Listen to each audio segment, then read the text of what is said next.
Você já viu um pai impedir a própria filha de entrar na igreja no funeral da avó dela? Você já viu um homem sussurrar a somente família para a própria filha, e depois empurrá-la para a última fileira, ao lado dos empregados, enquanto 45 pessoas no velório fingem não ver nada? Sim, porque eu vivi isso. O que aquele homem não sabia era que dentro do caixão jazia uma mulher que havia documentado tudo. Cada visita que lhe faltou, cada telefonema que ele nunca fez, cada aniversário que ele esqueceu. 847 páginas de verdades esperando para serem lidas em voz alta na frente de todos que ele queria impressionar, e um testamento que lhe deixaria exatamente $1. Olá, meu nome é Siena Graves, tenho 34 anos. Esta é a história do funeral da minha avó, de uma herança de $4,7 milhões e do momento em que meu pai percebeu que havia subestimado a pessoa errada. Se você está assistindo a este vídeo, inscreva-se no canal e me diga de onde você está assistindo. A ligação foi feita às 9h47 de uma terça-feira de manhã. Eu estava no meio de uma apresentação para um cliente no escritório da minha empresa em Manhattan, uma proposta de arquitetura paisagística para um empreendimento à beira-mar no Brooklyn. Meu telefone vibrou ao bater na mesa de conferência. Olhei para a tela, esperando encontrar meu assistente. Em vez disso, vi um nome que não esperava, Carmen Rodrigues. Carmen era a cuidadora da minha avó. Ela nunca ligava durante o horário de trabalho. Pedi licença e saí para o corredor. Senhorita Siena. Sua voz falhou antes que ela terminasse de dizer meu nome. Sinto muito. A senhora Eleanor, ela faleceu esta manhã às 6h15. O corredor estava inclinado. Encostei a palma da minha mão na parede. Ela partiu em paz, continuou Carmen, com o sotaque carregado de emoção, enquanto dormia. Encontrei-a quando fui lhe levar o chá da manhã. Eu não conseguia falar, não conseguia respirar. Minha avó, a única pessoa da minha família que realmente me conhecia, havia partido. Eu liguei para você primeiro, disse Carmen baixinho. Porque ela me pediu. Ela me fez prometer. Algo em suas palavras me chamou a atenção. Primeiro, antes do meu pai?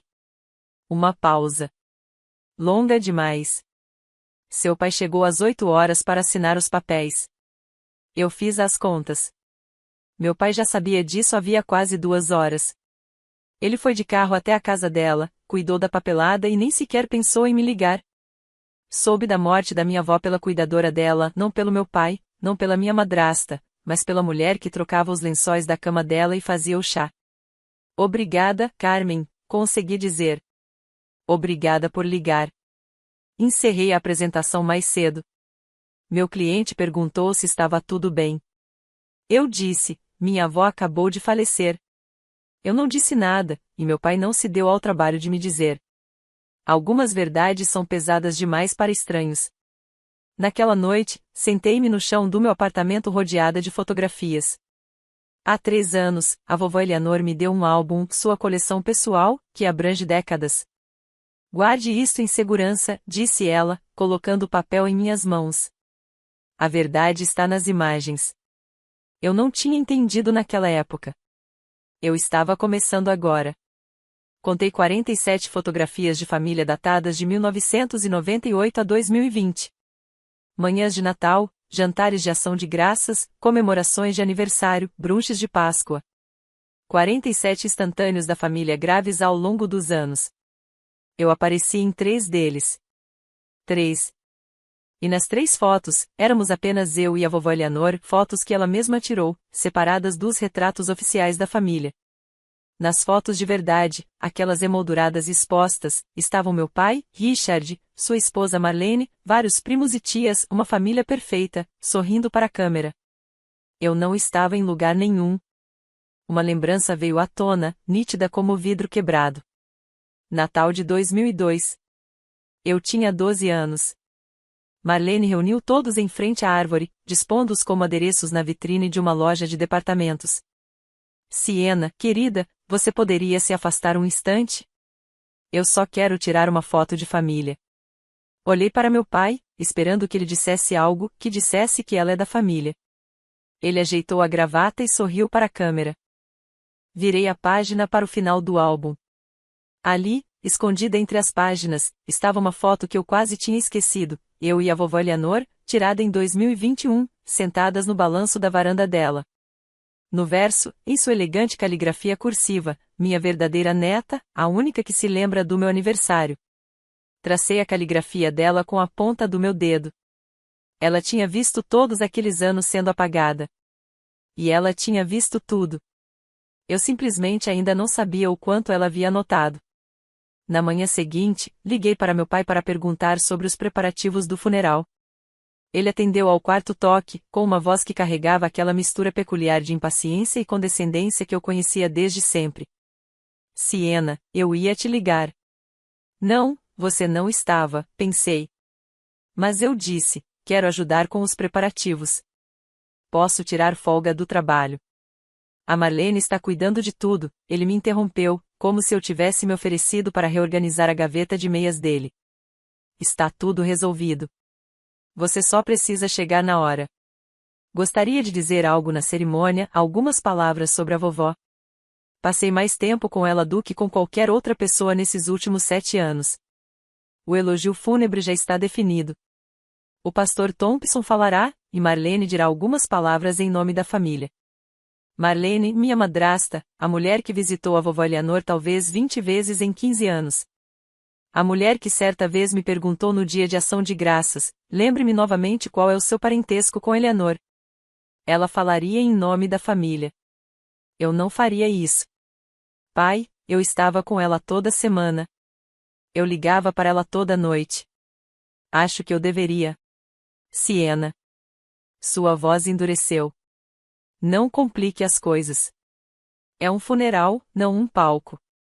Apenas venha, sente-se em silêncio e não chame a atenção para si mesma. Apertei o telefone com tanta força que meus nós dos dedos começaram a doer. Tudo bem, eu disse, porque o que mais eu poderia dizer? Mas antes que ele desligasse, algo que minha avó me disse há 6 meses veio à minha memória.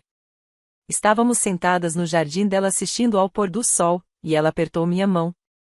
Eu anotei tudo, meu bem. Tudo no meu diário. Eu não tinha perguntado o que ela queria dizer. Agora eu gostaria de ter feito isso. Na noite anterior ao funeral, não consegui dormir. Sentei-me à minha mesa, olhando fixamente para uma fotografia emoldurada da vovó Eleanor. A foto foi tirada no verão passado, no seu aniversário de 83 anos. Eu havia levado para ela tulipas amarelas, suas favoritas, e um bolo de limão caseiro.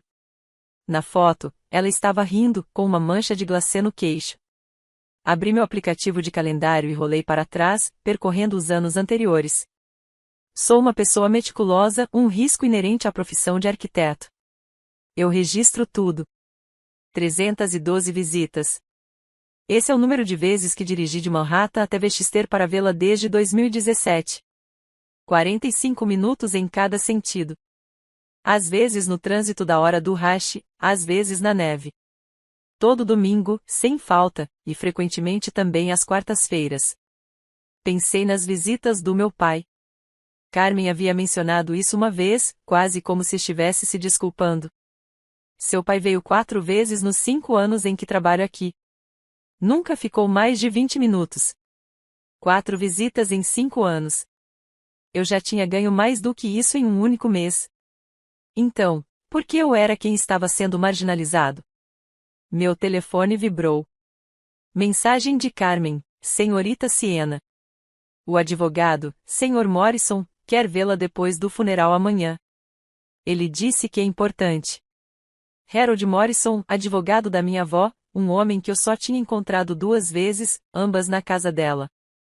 Ele sempre me olhava com uma expressão estranha, algo entre curiosidade e respeito.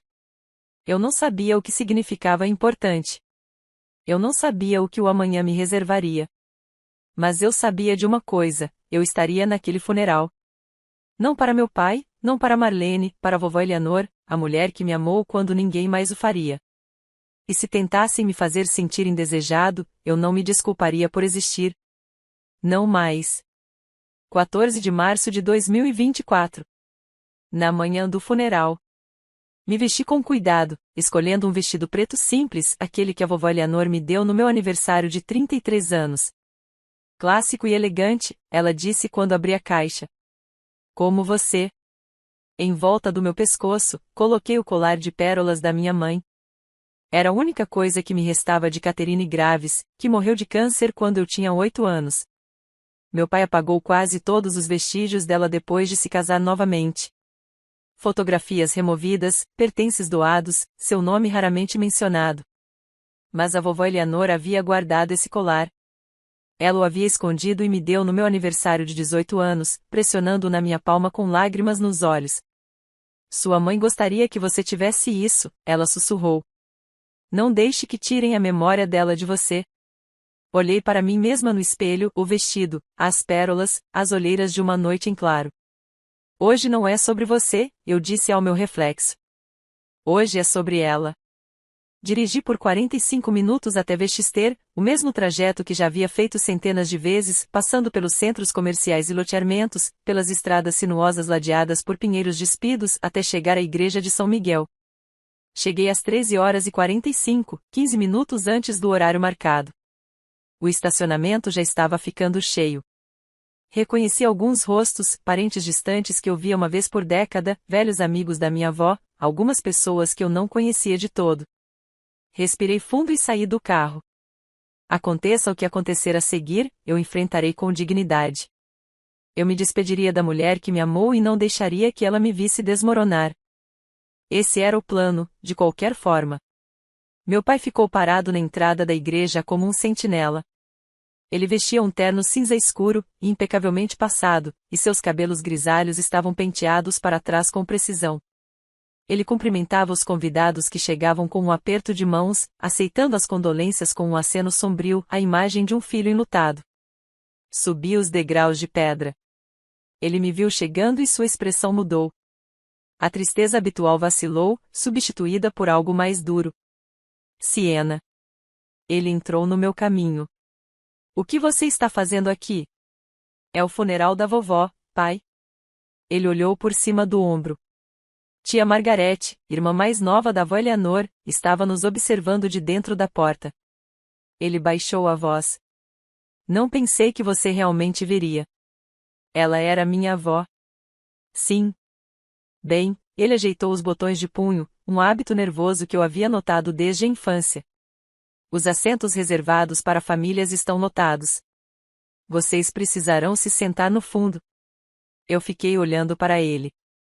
Eu sou neta dela. Apenas familiares nas primeiras fileiras. Sua voz baixou para um sussurro, quase inaudível. Entendeu? Antes que eu pudesse responder, Marlene apareceu ao seu lado. Ela vestia um tailleur preto da Chanel e tinha uma expressão de leve surpresa, como se tivesse descoberto uma mancha inesperada no tapete. Ah, Siena! Eu não pensei que você fosse conseguir. Por que eu não iria ao funeral da minha própria avó? O sorriso de Marlene não chegava aos seus olhos. Bem, você sabe, você está sempre tão ocupado com o trabalho. Ela se virou para meu pai. Richard, os Hendersons estão perguntando por você. Meu pai colocou a mão no meu ombro, não de forma afetuosa, mas firme, me conduzindo para o lado. Há espaço lá atrás, disse ele, perto da saída. Caso precise sair mais cedo. Ele se afastou antes que eu pudesse responder. Tia Margarete ainda estava observando. Sua expressão era indecifrável. Entrei na igreja sozinho. 45 pessoas enlutadas ocuparam os bancos da igreja. Tocava uma música suave de órgão. Na frente, o caixão da minha avó repousava sob um arranjo de lírios brancos, sua segunda flor favorita. Tulipas amarelas foram as primeiras que ela escolheu, mas aparentemente ninguém se lembrou de perguntar. Na primeira fila, meu pai, Marlene e 3 primos que eu mal conhecia. Eles estavam sentados de cabeça baixa, representando o luto como atores marcando seus lugares. Desloquei-me para a segunda fila. Meu pai se virou, nossos olhares se cruzaram e ele balançou a cabeça negativamente, um gesto pequeno e brusco. Não. Olhei em volta da igreja. Todos os rostos se desviaram, subitamente fascinados por seus programas ou por suas mãos cruzadas. Ninguém conseguia me encarar. Na última fila havia 3 ocupantes, Carmen, vestida com um simples vestido azul marinho, uma mulher que eu não reconheci, mais tarde descobri que era motorista contratada, e um assento vazio. Sentei-me ao lado de Carmen. Ela estendeu a mão, pegou a minha e apertou-a suavemente. A senhora Eleanor ficaria tão triste ao ver isso, sussurrou ela. Ela não consegue ver, eu disse. Ela se foi. Carmen olhou para mim com uma expressão que eu não consegui decifrar. Ela vê tudo, a senhorita Siena. Sempre viu. Eu não entendi o que ela quis dizer. Ainda não. O culto teve início. O pastor Thompson falou sobre o descanso eterno e a graça de Deus. Marlene fez seu elogio fúnebre, 5 minutos de lugares comuns genéricos sobre uma mulher que ela mal conhecia. Ela mencionou a família 7 vezes. Ela não me mencionou uma única vez. Durante todo o tempo, fiquei sentada na última fila, ao lado da cuidadora e do motorista contratado, observando meu pai aceitar apertos de mão e acenos de cabeça em sinal de compaixão. Carmen se inclinou para perto novamente. O Sr. Morrison, o advogado, me disse uma coisa. Ele disse, hoje, muitas pessoas ficarão surpresas. Eu não fazia ideia do que ela queria dizer, mas estava prestes a descobrir. Marlene estava no pódio, enxugando os olhos com um lenço com monograma. Eleanor Graves era uma mulher extraordinária, começou ela, com a voz embargada pela emoção contida. Ela amava sua família incondicionalmente. Ela me acolheu em sua casa, em seu coração, desde o primeiro dia em que me casei com Richard. Assistia à sua atuação com um estranho distanciamento. Cada gesto era calculado, a pausa para criar efeito, a leve hesitação na voz, a maneira como ela se agarrava ao pódio como se estivesse dominada pela emoção. Nos seus últimos anos, passamos muito tempo juntas. Ela me contava histórias dos velhos tempos, de como criou Richard, dos seus sonhos para o futuro da nossa família. Uma lembrança veio à tona, sem ser convidada, o Natal de 2022. Perguntei à vovó Eleanor se Marlene alguma vez ligou. Ela sorriu, mas o sorriso não chegou aos olhos. Aquela mulher me ligou 2 vezes em 10 anos, querida. Ambas as vezes para perguntar sobre a documentação da casa. Agora Marlene chorava abertamente, aceitando lenços de papel do meu pai e se fazendo de nora dedicada. Eleanor viverá para sempre em nossos corações, nos corações de sua família. Ela desceu do pódio sob aplausos dispersos. Meu pai a abraçou. Cousins assentiu com aprovação. A mão de Carmen apertou a minha com mais força. Notei que a tia Margarete não estava aplaudindo. Ela permaneceu rígida em seu banco, observando Marlene com uma expressão tão fria que poderia congelar o vidro. Quando Marlene passou pela sua fileira, Margarete não ofereceu condolências. Ela nem sequer olhou para cima. Algo estava acontecendo sob a superfície daquele funeral, correntes que eu não conseguia ver, puxando em direções que eu não entendia. Marlene usou a palavra família 7 vezes em 4 minutos. Ela não usou meu nome em nenhum momento. Mas a vovó Eleanor tinha anotado tudo, e em algum lugar nesta sala, alguém sabia a verdade. Após a cerimônia, os enlutados se reuniram no gramado da igreja. Eu estava sozinho perto de um velho carvalho, observando grupos de pessoas trocando conversas sussurradas. Meu pai circulava entre a multidão como um político, aceitando abraços e murmúrios de simpatia. Ele me viu e se separou de um grupo de mulheres idosas. Seu passo era decidido, seu maxilar tenso. Satisfeito? Perguntou ele quando chegou até mim. Satisfeito com o quê?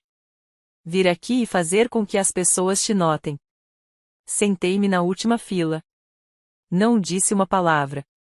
Você não precisava. Todo mundo viu você entrando sorrateiramente como um convidado indesejado. Não fui desconvidada. Ela era minha avó. Ela era minha mãe. Ele apontou o dedo para o próprio peito. Minha, não sua. Eu a visitei 312 vezes em 7 anos. Quantas vezes você a visitou? Seu rosto ficou vermelho. Você não tem esse direito. 4 vezes. Carmen me disse. 4 visitas em 5 anos, e você nunca ficou mais de 20 minutos. Carmen é empregada. Ela não sabe. Ela sabe exatamente quem apareceu e quem não apareceu. Por um instante, algo brilhou em seus olhos, não culpa, meu pai não era capaz de sentir culpa, medo, talvez, ou cálculo. Antes que ele pudesse responder, uma voz calma nos interrompeu. Com licença, Sr. Graves. Nós dois nos viramos. Harold Morrison estava a poucos metros de distância, de cabelos grisalhos e impecavelmente vestido, segurando uma pasta de couro. Precisamos ir ao meu escritório agora, disse ele. Há uma questão relacionada ao testamento de Eleanor que requer atenção imediata. A compostura do meu pai vacilou por um instante, um lampejo de algo que eu nunca tinha visto em seu rosto antes. Claro, disse ele, ajeitando a gravata. Nós iremos com vocês até lá. Morrison assentiu com a cabeça e depois olhou para mim. Você também, senhorita Graves. Eleanor solicitou especificamente a sua presença. Acompanhei a procissão de carros pelas ruas sinuosas de Westchester. À minha frente, o Mercedes prateado do meu pai avançava pelo trânsito com uma precisão agressiva. Pela janela traseira, eu podia ver Marlene gesticulando enfaticamente, suas mãos cortando o ar. Meu pai não parava de balançar a cabeça negativamente. Eles estavam discutindo sobre o que, eu não fazia ideia. Meu telefone vibrou. Uma mensagem de Carmen. Também me pediram para ir ao escritório do advogado. Não entendo por quê. Encarei a mensagem, e as peças começaram a se encaixar na minha mente. Palavras da vovó Eleanor, de 6 meses atrás, eu anotei tudo no meu diário. O comentário enigmático de Carmen no funeral, hoje, muitas pessoas ficarão surpresas. Morrison solicitou especificamente a minha presença. E agora Carmen, a cuidadora, a testemunha de 7 anos de vida cotidiana, é convocada para a leitura de um testamento. Pensei no diário. Eu o tinha visto uma vez na mesa de cabeceira da vovó Eleanor, um caderno grosso com capa azul marinho, cujas páginas estavam gastas e macias pelo uso. Ela vinha escrevendo nele todas as noites, durante anos. O que ela havia escrito? Quem havia feito a visita? Quem ligou? Quem se lembrou do aniversário dela? Quem havia se esquecido de que ela existia? O Mercedes à minha frente acelerou e passou pelo sinal amarelo. Eu a peguei pouco antes de ficar vermelha. Pela janela traseira, vi Marlene se virar e olhar para o meu carro. Mesmo à distância, eu conseguia perceber a hostilidade em sua postura. Os dois estavam com medo. Eu pude sentir. Pela primeira vez desde que recebi o telefonema de Carmen, 2 dias atrás, algo além da tristeza se agitou em meu peito. Não exatamente esperança, mas algo próximo disso, algo que parecia o início de uma resposta. O escritório Morrison & Associates ocupava um imponente prédio de arenito marrom no centro de Westchester. Estacionei atrás do Mercedes do meu pai e segui o grupo para dentro. O prédio cheirava a couro velho e lustramóveis, o aroma do dinheiro e da discrição. A sala de conferências era dominada por uma longa mesa de carvalho rodeada por 12 cadeiras. Apliques de parede de latão projetam uma luz quente sobre pinturas a óleo de paisagens bucólicas. Contei os presentes enquanto entravam, meu pai e Marlene, tia Margarete, 2 primos distantes cujos nomes eu não conseguia lembrar, 2 senhores de terno caro, ex-sócios do meu falecido avô, Carmen parecendo desconfortável em seu vestido azul marinho, uma mulher com um carimbo de tabelião, assistente de Morrison, e eu. 12 pessoas, 12 testemunhas do que estava prestes a acontecer. Meu pai reivindicou o lugar na cabeceira da mesa como se aquela fosse sua sala de reuniões, sua reunião. Marlene sentou-se ao lado dele, agarrando sua bolsa Hermes como se fosse um escudo. Sentei-me numa cadeira na extremidade oposta, de frente para meu pai. Carmen sentou-se ao meu lado, com as mãos firmemente cruzadas no colo. A porta se abriu. Harold Morrison entrou carregando um grande envelope de papel pardo e eu prendi a respiração, um caderno grosso com capa azul marinho. Diário da vovó Eleanor. Ele colocou os 2 objetos sobre a mesa, observando a sala com a calma experiente de um homem que já havia transmitido notícias difíceis muitas vezes. Obrigado a todos por terem vindo, disse ele. Eleanor Graves preparou-se bastante para este dia. Ela tinha muito a dizer. Ele olhou diretamente para mim. Algo foi transmitido entre nós, talvez um reconhecimento ou um aviso. Antes de ler o testamento, continuou Morrison, preciso deixar algo claro. Este documento representa os desejos finais de Eleanor, autenticados em cartório e testemunhados em 8 de janeiro de 2024. Seu conteúdo é juridicamente vinculativo e não pode ser contestado. A mão do meu pai tremeu levemente quando ele estendeu a mão para pegar o copo d'água. Preciso fazer uma pausa aqui por um momento. Se você já foi tratado como um estranho pela sua própria família, deixado de lado, ignorado, feito para se sentir invisível, quero que saiba que você não está sozinho. Deixe um comentário abaixo e conte-me a sua história. E se você quiser descobrir o que havia naquele envelope, o que minha avó escreveu naquele diário, inscreva-se e ative as notificações. Acredite em mim, você não vai querer perder o que acontece a seguir. Morrison pousou a mão sobre o diário da Marinha. Antes de abrir o testamento, disse ele, Eleanor me pediu para explicar isto. Meu pai inclinou-se para a frente. O que é isso? Nunca vi.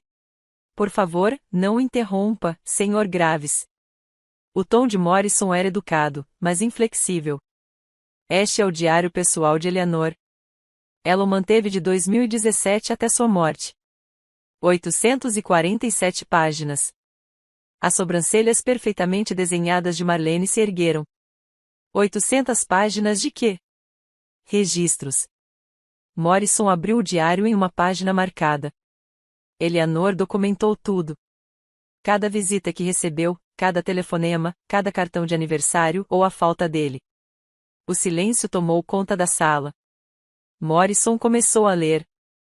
15 de março de 2022. Siena veio hoje com canja de galinha e tulipas amarelas, minhas favoritas. Assistimos ao Jeopardy juntas. Ela sempre me deixa ganhar. Richard não ligou. Já faz 4 meses. Senti o sangue fugir do rosto do meu pai, mesmo estando do outro lado da mesa. 3 de abril de 2022, continuou Morrison. Siena ligou às 19 horas, como faz todas as noites. Conversamos sobre o trabalho dela, sobre o jardim, sobre o livro que ela está me lendo. Richard não nos visita desde o Natal. Foram 11 minutos. Isso é um absurdo, balbuciou meu pai. Minha mãe era idosa. A memória dela.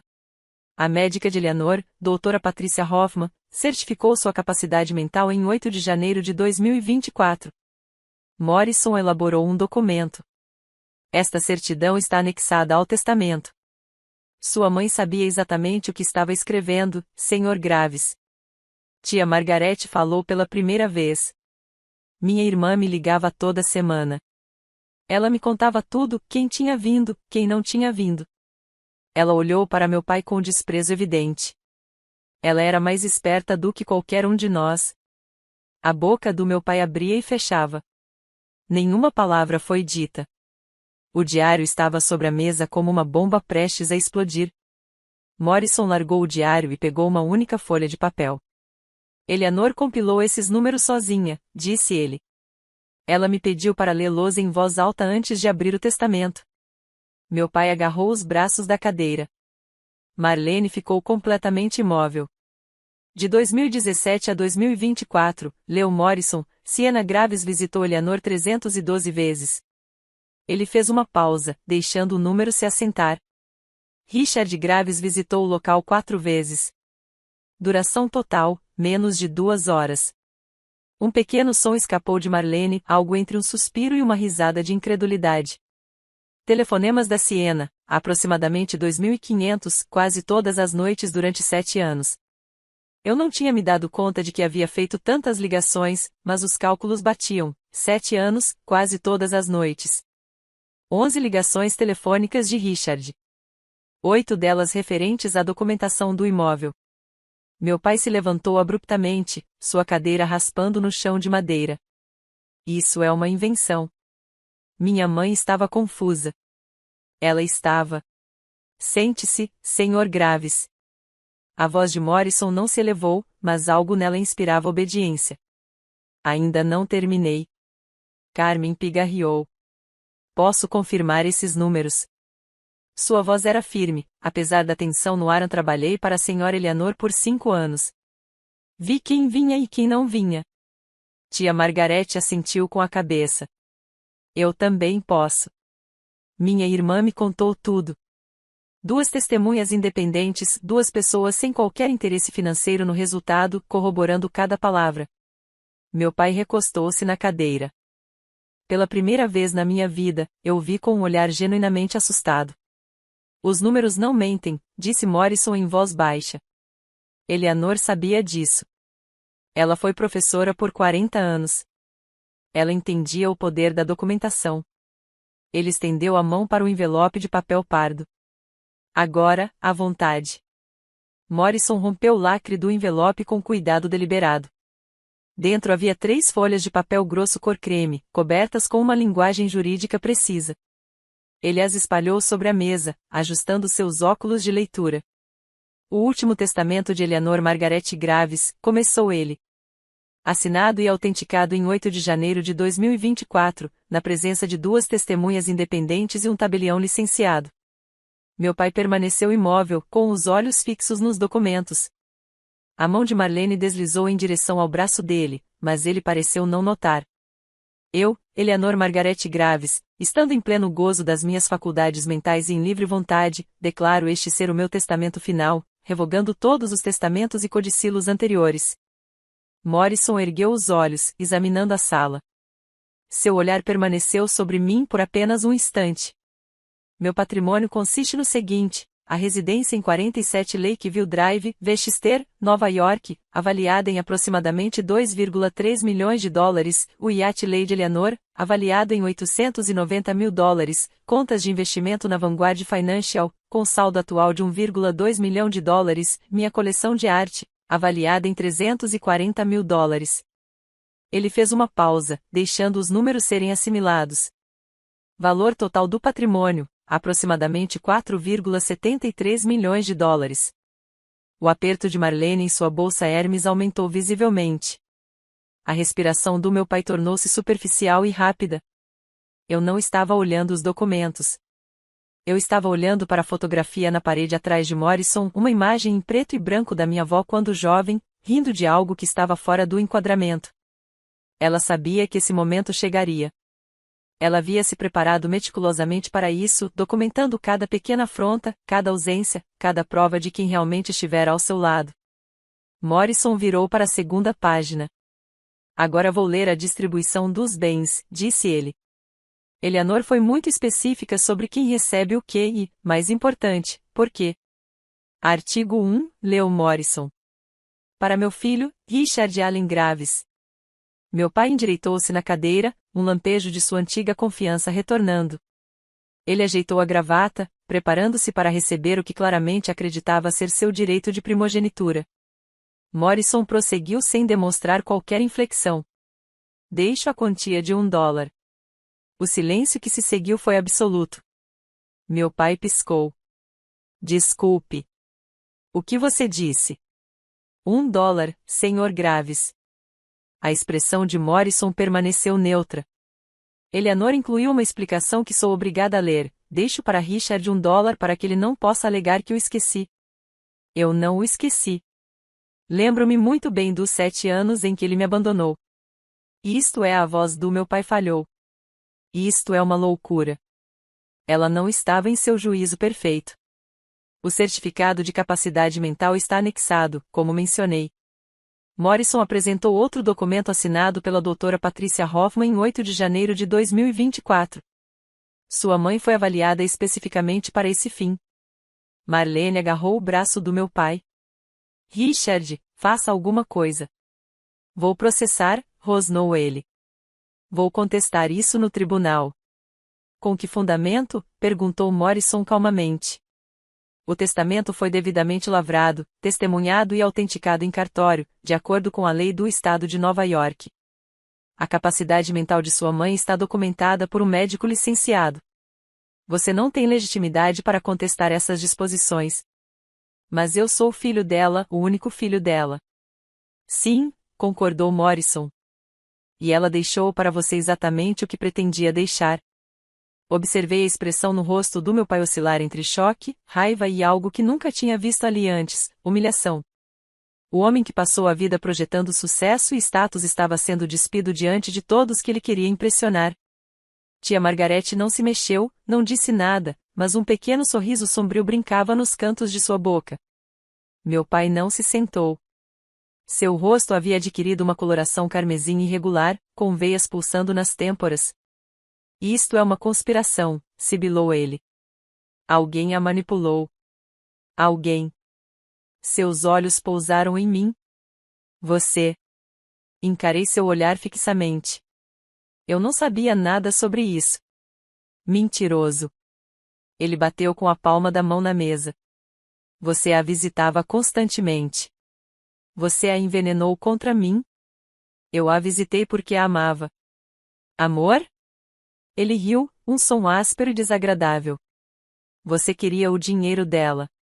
Era só isso que você sempre quis. Eu não sabia que ela tinha dinheiro. Nunca perguntei. Ricardo.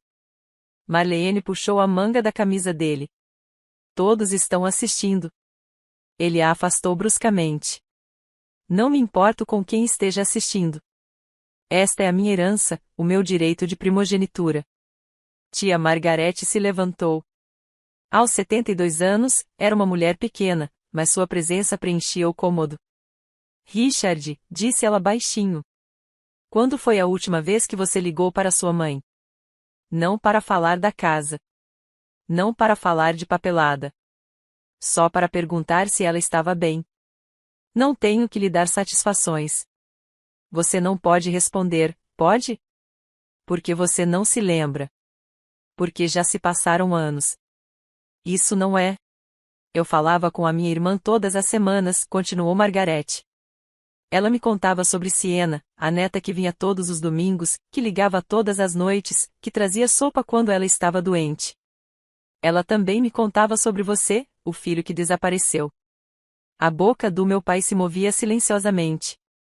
Marlene olhou para ele com uma expressão que eu nunca tinha visto antes, nem de apoio, nem de defesa. Calculista. Reavaliando. Senhor Graves, disse Morrison firmemente. Se o senhor não conseguir se controlar, terei que pedir que se retire. Ainda não terminamos de ler o testamento. Meu pai ficou paralisado, o peito arfando, os punhos cerrados ao lado do corpo. Ele não tinha para onde ir, nada mais a dizer, e eu não tinha dito uma palavra. Meu pai finalmente se sentou, com movimentos rígidos e mecânicos. Marlene afastou um pouco a cadeira dele. Morrison esperou até que a sala se acalmasse e então continuou a ler. Artigo 2, para minha neta, Siena Catherine Graves. Ele fez uma pausa, olhando para mim. Em homenagem à sua mãe, minha querida nora, Catherine, que nos foi tirada cedo demais. Senti lágrimas picarem meus olhos. O nome da minha mãe. Ela havia incluído o nome da minha mãe.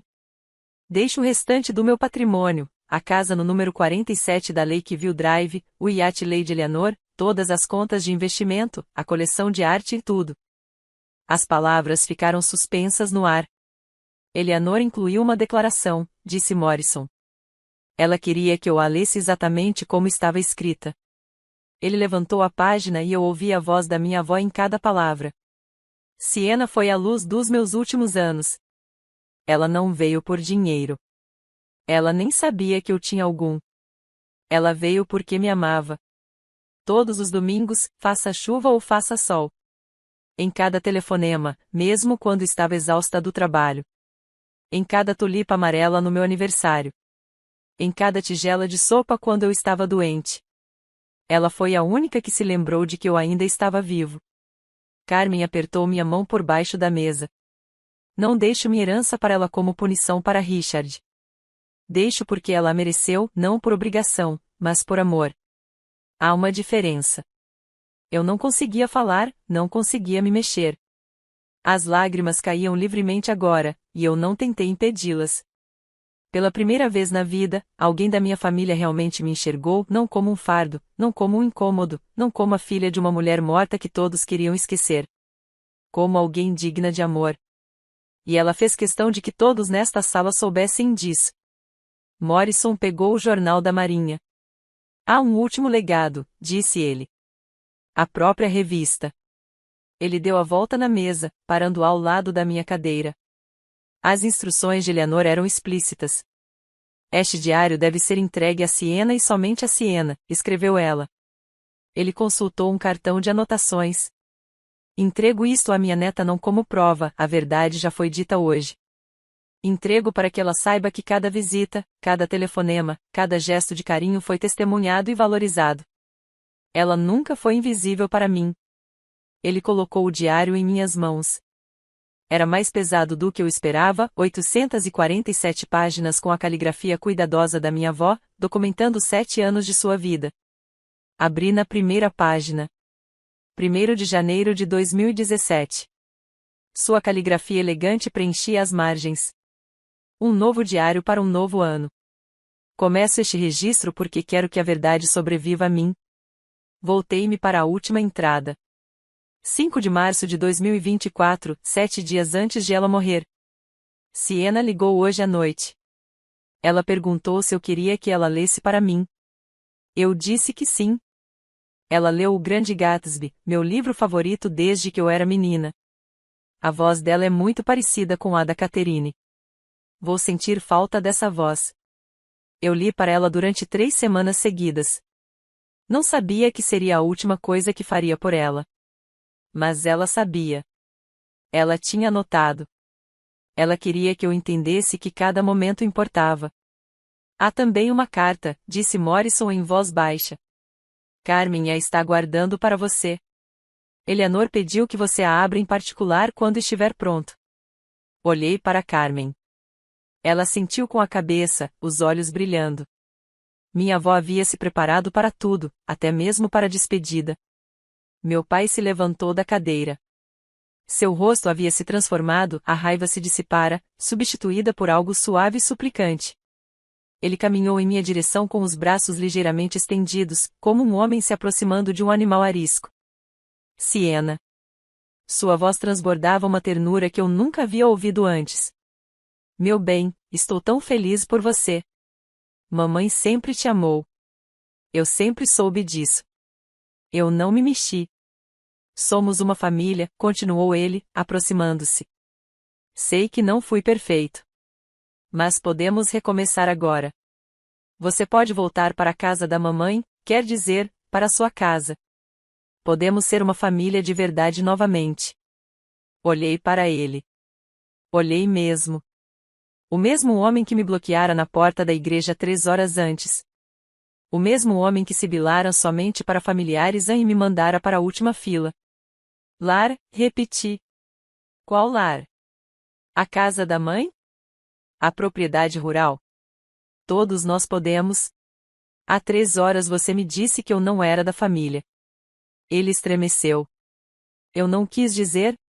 Você me empurrou para a última fila. Deixou Marlene fazer o elogio fúnebre enquanto eu ficava sentado ao lado do motorista contratado. Foi um mal-entendido, não foi? Permaneci de pé, ainda segurando o diário. 26 anos, pai. 26 anos sendo apagado das fotografias, excluído dos feriados, tratado como uma vergonha. Siena, por favor. Você teve 26 anos para ser meu pai. Você escolheu não ser. Sua máscara escorregou por um instante. Por baixo da falsa ternura, vi o cálculo, a aritmética desesperada de um homem que acabará de perder 4,7 milhões de dólares e lutava para recuperá-los. Podemos resolver isso, disse ele, estendendo a mão para mim. Deixe-me. Ele se aproximou para me abraçar. Eu recuei. Não. Os braços do meu pai ficaram suspensos no ar vazio. Não me toque, eu disse. Siena, eu sou seu pai. Você é o homem que me gerou. Isso é biologia. Isso não faz de você meu pai. A sala ficou completamente silenciosa, 12 pessoas assistindo, quase sem respirar. Você teve 26 anos para ser pai, continuei, com a voz firme. Em vez disso, escolheu me apagar da sua vida. Tirou as fotos da minha mãe de casa. Parou de me convidar para os feriados. Deixou sua esposa me tratar como um estranho nas reuniões de família. Marlene nunca. Você não fez nada. Durante 26 anos, você não fez nada. E agora, porque a vovó me deixou a herança dela, de repente você quer começar do zero. Ele abriu a boca, mas eu não tinha terminado. Eu não te odeio, eu disse. O ódio consome energia que eu não quero desperdiçar com você. Simplesmente cansei. Você não pode estar falando sério. Eu posso, e eu faço. Eu me voltei para Morrison. Que documentos preciso assinar? Morrison assentiu com a cabeça, com um lampejo de algo parecido com respeito nos olhos. Podemos concluir a documentação agora, se preferir. Eu prefiro. Passei pelo meu pai sem olhar para trás. Ele agarrou meu braço. Siena, espere. Virei-me, olhei para a mão dele na minha manga e depois para o seu rosto. Me solte. Algo na minha voz, talvez a calma absoluta, fez com que ele soltasse meu aperto. Não me ligue, eu disse. Não venha me visitar. Não mande cartas. Acabou. Sentei-me à escrivaninha de Morrison. Atrás de mim, ouvi Marlene sussurrando furiosamente para meu pai. Ouvi a voz calma da tia Margarete. Deixe-a ir, Richard. Você já perdeu. Peguei a caneta que Morrison me ofereceu e comecei a assinar. Este era o momento que eu esperava por toda a minha vida, não o dinheiro, mas o direito de dizer basta. Se você já precisou impor limites a um familiar tóxico, deixe um coração vermelho nos comentários. Quero saber que não sou a única. E se você quiser saber o que aconteceu com meu pai depois daquele dia, acredite, tem mais. Continue assistindo. A história ainda não acabou. O processo burocrático levou 45 minutos. Morrison me orientou em cada documento com paciência e precisão: a escritura de transferência do imóvel na 47 Lakeview Drive, o registro do iate, os formulários da conta de investimentos, o inventário da coleção de arte. Cada assinatura parecia um pequeno ato de recuperação. Senhorita Graves, disse Morrison enquanto eu assinava a última página. Preciso lhe perguntar algo. Eleanor previu que seu pai poderia reagir mal ao conteúdo do testamento. Isso é um eufemismo. Ela fez os preparativos. Ele apresentou um cartão de visitas. Este é um chaveiro licenciado. Eleanor pagou antecipadamente pela troca completa das fechaduras da casa. Se desejar, posso enviá-lo em até 1 hora. Encarei o cartão. Minha avó havia pensado em tudo, não apenas no testamento, mas também nas consequências. Ela sabia exatamente do que seu filho era capaz. Sim, eu disse. Troque as fechaduras hoje mesmo. Morrison assentiu com a cabeça, já estendendo a mão para pegar o telefone. Através da divisória de vidro, eu conseguia ver meu pai e Marlene ainda na sala de reuniões. Eles não estavam se falando. Marlene estava sentada com os braços cruzados, encarando a parede. Meu pai estava encolhido na cadeira, parecendo ainda menor do que quando chegamos. Os outros convidados já haviam começado a ir embora. Tia Margarete parou na porta, cruzou o olhar comigo e acenou levemente com a cabeça. Os 2 homens de negócios idosos apertaram a mão de Morrison e saíram sem sequer cumprimentar meu pai. Ninguém ofereceu condolências a Richard. Ninguém apertou sua mão. O homem que se colocará como filho enlutado, o herdeiro devotado, permaneceu sentado sozinho e ignorado. Eleanor foi muito clara sobre uma coisa, disse Morrison, encerrando a ligação.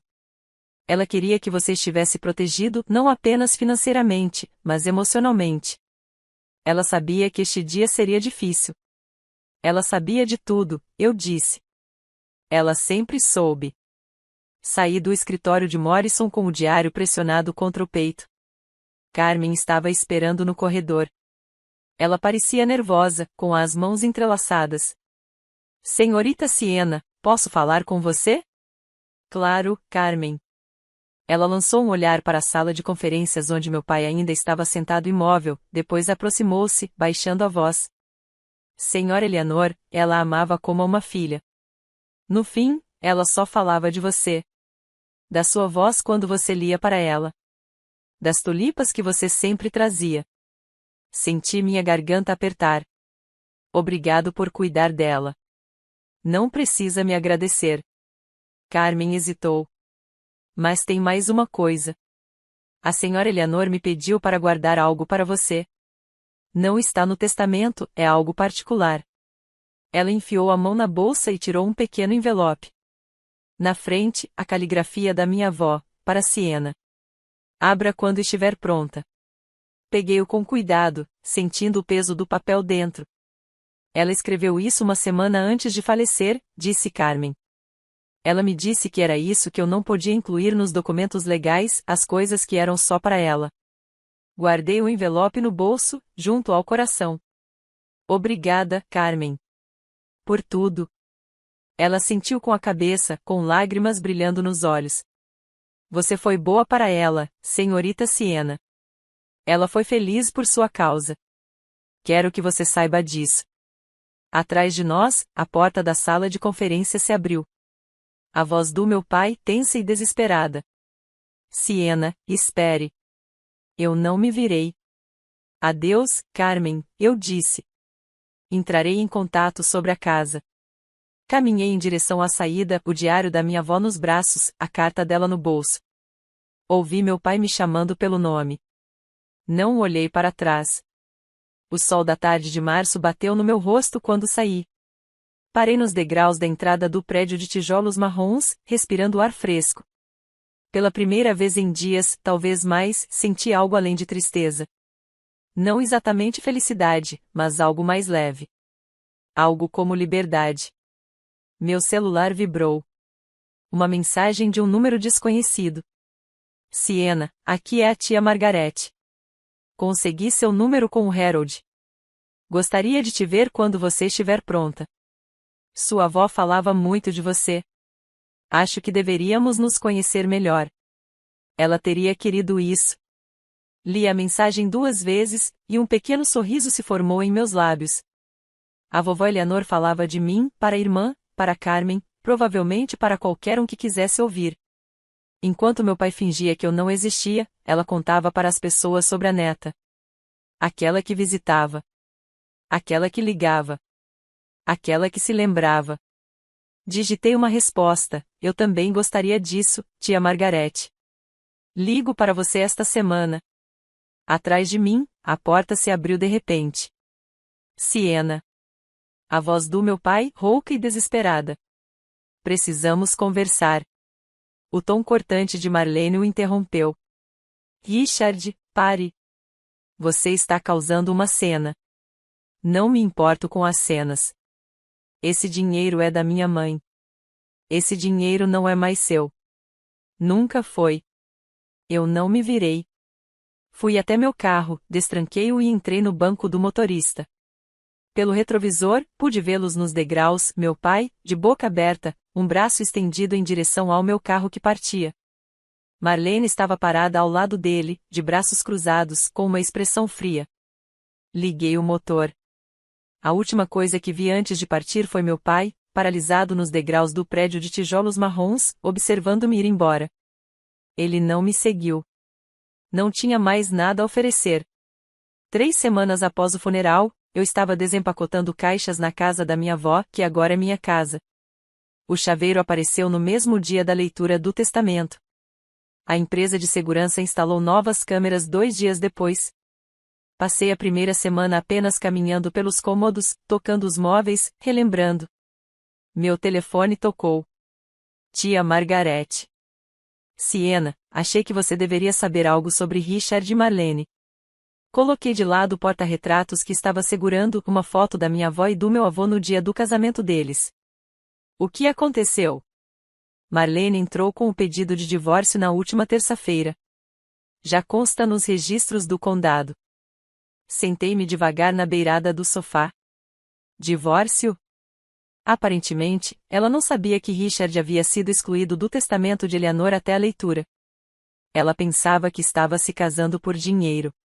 A voz de Margarete carregava uma satisfação sombria. Quando ela descobriu a verdade, que ele vinha mentindo sobre seu relacionamento com a mãe há anos, ela ficou descontente. Eu não sabia que ela tinha motivos para pedir o divórcio. Ela está alegando fraude e deturpação de bens durante o casamento.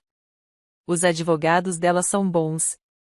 Pensei em Marlene durante a leitura do testamento, no jeito como ela olhou para meu pai quando a verdade veio à tona. Não com compaixão. Com reavaliação. A mais, continuou Margarete. A história se espalhou por Westchester, no meio imobiliário, na elite dos clubes de campo. Todo mundo sabe o que aconteceu. Que Richard abandonou a mãe por 7 anos e foi deserdado. Não contei a ninguém. Você não precisava. Havia 12 pessoas naquela sala.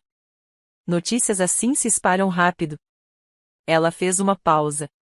Ninguém quer fazer negócios com um homem que abandona sua mãe idosa. Isso prejudica a reputação. As consequências foram surgindo uma a uma. Eu não havia pedido vingança, mas a verdade tinha seu próprio ímpeto. Naquela noite, sentei-me sozinha na sala de estar. Uma fogueira crepitava na lareira de pedra, a mesma lareira onde minha avó se sentara comigo tantas vezes, compartilhando chá e histórias. A casa era silenciosa e tranquila, de um jeito que meu apartamento em Manhattan jamais foi. Peguei o envelope que Carmen me dera. Durante 3 semanas, carreguei-o comigo, sem estar totalmente pronta para abri-lo. Agora, rodeada pelas coisas da minha avó, eu estava pronta. Rompi o lacre e desdobrei a carta. Minha querida Siena. Se você está lendo isto, é porque eu já parti. E você já ouviu o que deixei para você no testamento. Quero que você entenda uma coisa. Eu não deixei minha herança para você como punição para Richard. Deixei para você porque você a merece. Porque você me amou incondicionalmente, sem esperar nada em troca, sem nunca perguntar o que receberia em troca. Você se parece muito com sua mãe. Os mesmos olhos, o mesmo coração. Quando Catherine morreu, pensei que nunca me recuperaria.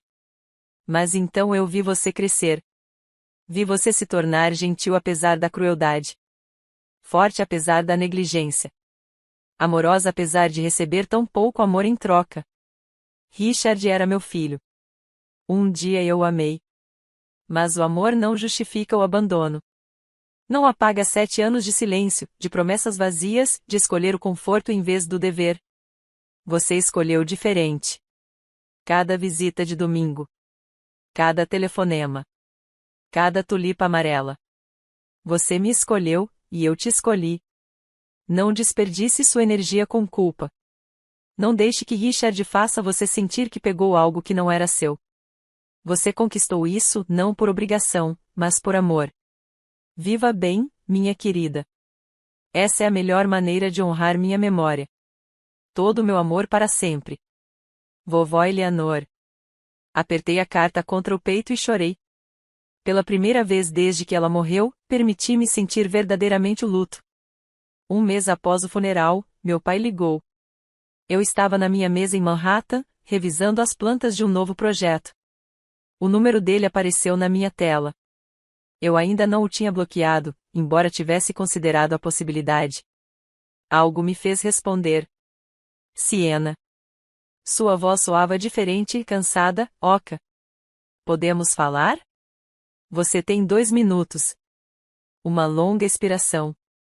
Me desculpe. Eu sei que cometi erros. Eu sei que eu não fui o pai que deveria ter sido. Eu esperei. Marlene me deixou. O divórcio vai acabar com tudo. Minha reputação está destruída. Ninguém em Westchester quer mais trabalhar comigo. Sua voz falhou. Não tenho ninguém, Siena. Você é tudo que me resta. Não sou sua para me ter. Por favor. Eu vou mudar. Vou melhorar. Só me dê uma chance. Você teve 26 anos de oportunidades. E as desperdiçou me apagando da sua vida. Eu estava errado.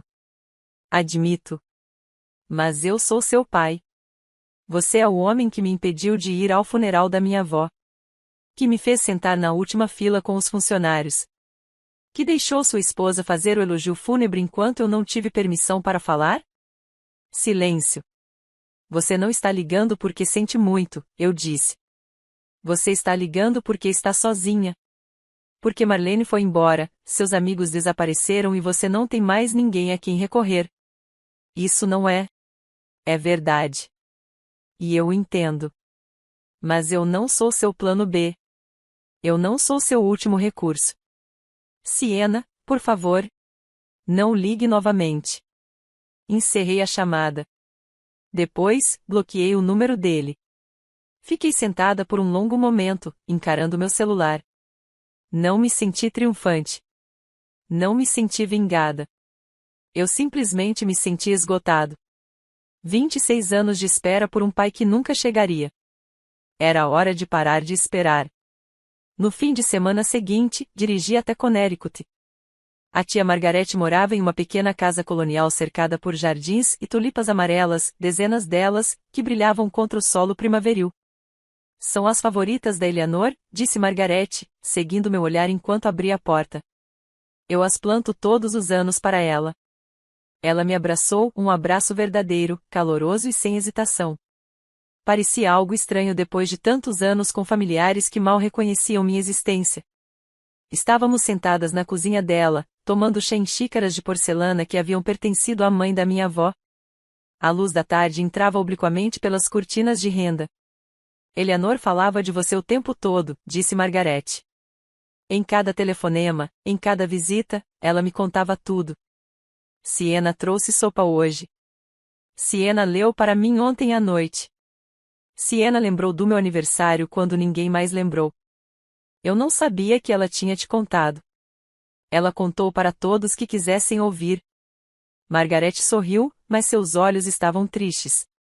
Ela tinha muito orgulho de você, da mulher que você se tornou, apesar de tudo. Apesar de Richard, você quer dizer? Apesar de tudo isso. A morte da sua mãe. A forma como você foi tratada depois. O apagamento. Ela estendeu a mão por cima da mesa e pegou a minha. Você não merecia nada disso, Siena. Nada disso foi culpa sua. Esperei 34 anos para ouvir essas palavras de um membro da família. Eleanor guardou outra coisa para você, disse Margarete. Algo que ela não incluiu no testamento. Ela saiu do quarto e voltou com uma pequena caixa de madeira. Dentro, fotografias, dezenas delas. Minha mãe e minha avó juntas. Minha mãe me segurando quando eu era bebê. Minha mãe no dia do seu casamento, radiante e jovem. Eleanor manteve isso escondido, disse Margarete. Ela sabia que Richard os teria destruído. Ela queria que você os tivesse algum dia. O rosto da minha mãe, sorrindo para mim, parecia de 30 anos atrás. Finalmente a tinha de volta. 3 meses após o funeral, sentei-me em frente a Harold Morrison em seu escritório. Tenho pensado no que fazer com a propriedade, eu disse. Quero criar algo duradouro, algo que deixaria a vovó Eleanor orgulhosa. Morrison recostou-se na cadeira, com um leve sorriso no rosto. O que você tinha em mente? Um fundo de bolsas de estudo. A Bolsa de Estudos Memorial Eleanor Graves, para crianças que perderam um dos pais. Especificamente, crianças que foram marginalizadas por seus familiares restantes. Crianças como eu fui. Ele assentiu lentamente. Essa é uma ótima ideia. Como você gostaria de estruturá-la? As contas de investimento geram aproximadamente $60.000 em rendimentos anuais. Quero que todo esse valor seja destinado a bolsas de estudo, mensalidades integrais para alunos que se qualificarem. Morrison fez anotações em seu bloco de notas. Podemos estabelecer uma fundação. Isenção de impostos. Governança adequada. Eleanor teria aprovado. Tem mais. Inclinei-me para frente. A casa, vou ficar com ela, mas quero abri-la nos fins de semana para eventos beneficentes. Organizações locais, arrecadações de fundos, encontros da comunidade. A vovó Eleanor adorava receber pessoas em casa. A casa não deve ficar vazia. Você pensou bem nisso. Tive 3 meses para pensar. Fiz uma pausa. Ela não me deixou dinheiro para que eu acumulasse. Ela o deixou porque confiava que eu faria algo significativo com ele. Morrison largou a caneta. Sabe, senhorita Graves, eu exerço a advocacia na área de direito sucessório há 40 anos. Já vi heranças destruírem famílias, transformarem pessoas decentes em monstros. Ele olhou para mim com algo parecido com respeito. Esta é a primeira vez que vejo alguém receber uma fortuna e imediatamente perguntar como doá-la. Não vou doar, eu disse. Vou transformar isso em um legado. Há uma diferença. Ele sorriu. Eleanor fez uma boa escolha. Numa tarde de sábado, levei o Lady Eleanor para passear em Long Island Sound. O iate tinha 42 pés de mogno polido e latão reluzente, mantido com evidente carinho. Minha avó batizou com seu próprio nome, uma pequena vaidade que ela se permitiu depois de décadas colocando todos os outros em primeiro lugar. Eu estava ao leme, observando a costa de Connecticut se afastar. O vento batia nos meus cabelos, trazendo o cheiro salgado do mar aberto. Uma lembrança me veio à mente. Eu tinha 10 anos e estava parado neste mesmo convés. Minha avó me deixou pilotar enquanto ela me apontava os pontos de referência ao longo da costa. O oceano não julga ninguém, querida, ela disse. Ele apenas escuta. Eu era muito jovem para entender o que ela queria dizer. Agora, aos 34 anos, finalmente entendi. Desliguei o motor e deixei o iate à deriva. Da minha bolsa, tirei uma única tulipa amarela, comprada naquela manhã numa floricultura em Westchester. Eu a segurei sobre a água. Para você, vovó Eleanor. E para a mamãe. Deixei cair. A tulipa flutuava nas ondas suaves, afastando-se lentamente até se tornar apenas um ponto dourado contra o azul. Observei até não conseguir mais vê-la. Então desci ao convés inferior e peguei o diário na minha bolsa. Abri numa página aleatória. 12 de julho de 2019. Siena me levou para velejar hoje. Ela disse, vovó, eu te amo. Eu disse, eu sei. Mas não contei a ela que, cada vez que ela diz essas palavras, meu coração se aquece um pouco mais. Ela sabia. Cada visita, cada telefonema, cada pequena gentileza. Ela notou tudo porque queria que eu entendesse que nada daquilo era invisível. Nada foi em vão. Fechei o diário e observei o pôr do sol sobre a água. 6 meses após o funeral, ofereci meu primeiro jantar na casa. A sala de jantar brilhava à luz de velas. Ao redor da mesa estavam a tia Margarete, Carmen, 2 colegas do meu escritório e David, um colega arquiteto que eu conhecera em um projeto à beira-mar 3 meses antes. Estávamos namorando havia 6 semanas. Ele foi gentil, atencioso e não se impressionou nem um pouco com a herança que eu havia recebido. Quando lhe contei a história, ele simplesmente disse, sua avó parece ter sido uma mulher incrível. Sem segundas intenções, apenas uma resposta genuína. Margarete ergueu seu copo. Para Siena e para Eleanor, que viu o que o resto de nós não viu. Todos beberam. A sala se encheu de calor e risos, sons que esta casa não ouvia há anos. Depois do jantar, David me ajudou a recolher a louça. Ficamos lado a lado na pia da cozinha, a mesma pia onde minha avó lavara inúmeras refeições. Esta é uma casa linda, disse ele. Era da minha avó. Agora é minha. Você parece estar em paz aqui. Refleti sobre a palavra. Pacífica. Há 6 meses, eu estava sentado na última fila de um funeral, invisível para minha própria família. Naquele momento, eu estava em uma cozinha cheia de pessoas que escolheram estar ali não por obrigação ou herança, mas porque queriam me conhecer. Estou em paz, eu disse. Pela primeira vez em muito tempo. Ele sorriu e me entregou um prato para secar. Pela janela, eu podia ver o jardim, agora adormecido no frio do outono. Mas eu já tinha planejado o que plantaria na primavera. Tulipas amarelas, é claro. Fileiras delas, brilhantes contra o solo escuro. Um legado de cor. Uma promessa cumprida. Essa era minha família agora, não aquela em que eu nasci, mas aquela que eu construí. Estou em pé na janela da casa da minha avó, olhando para o lago. Já se passaram 6 meses desde o funeral. 6 meses desde que me sentei na última fila, invisível. 6 meses se passaram desde a leitura do testamento e tudo mudou. Minha avó me deixou 4,7 milhões de dólares. Mas a coisa mais valiosa que ela me deu não foi dinheiro. Foi a verdade, documentada em 847 páginas escritas à mão por ela. A verdade é que eu fui vista. Que eu fui amada. Que eu importei. Meu pai não ligou desde que bloqueei o número dele. Soube pela tia Margarete que ele se mudou para a Flórida e está morando sozinho em um apartamento alugado. Se ele se arrependeu ou simplesmente ficou sem ninguém para culpar, eu não sei. E, sinceramente, já não me importo. Durante 26 anos, esperei que ele me visse, que me reconhecesse, que me amasse como um pai deve amar uma filha. Cansei de esperar. Eis o que aprendi. Você não pode obrigar alguém a te amar, mas pode escolher quem tem acesso à sua vida. Você pode estabelecer limites sem culpa. Você pode se afastar de pessoas que te machucam, mesmo que sejam do mesmo sangue que você. Família não se resume apenas à genética. Tem a ver com quem está presente, quem liga, quem se lembra do seu aniversário, quem traz sopa quando você está doente. Foi minha avó que me ensinou isso. E passarei o resto da minha vida honrando seu ensinamento. Se você já se sentiu ignorado, pela sua família, feito, se sentir invisível, indigno, inferior, quero que saiba que você não está sozinho, e você merece mais. Obrigado por terem ficado até o final da minha história.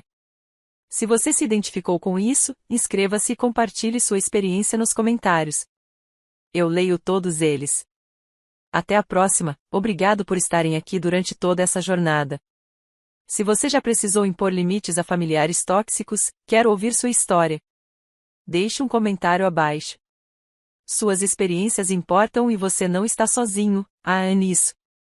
Se você quiser mais histórias como esta, inscreva-se no canal e ative as notificações. Há mais vídeos com links na descrição. Te vejo na próxima história. Cuidem-se.